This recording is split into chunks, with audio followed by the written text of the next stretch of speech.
Qani guldir o'z ishi, biz talantli balolar, bizlardagi kelajak.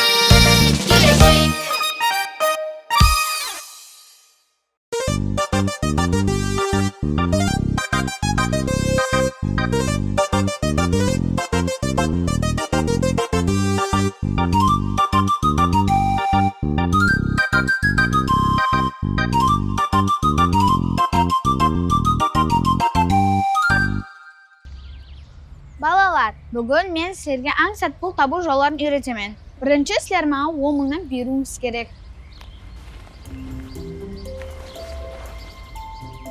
Көрдіңіз бе, мен уже 30 мың таптым. Хау, үйретші енді біздерге де. Үйінде саған кім ақша береді? Папам береді. Мамаң не? Мамам әзір маған сенбейді, алдылары береді ғынеді. Онда сен түріңді аяншылы қылып ақша сұрсың. Мама, ақша беріңізші, мектепте мен достарым затап жүрмей, бір өзім отырамын, зат жемей, өтініш сізден. Көрдің бе? Сөйтіп сұрау керек. Сол кезде саған ақша береді. Жақсыйды. Мен не? Үйінде сен кім жұмсайды? Мамам?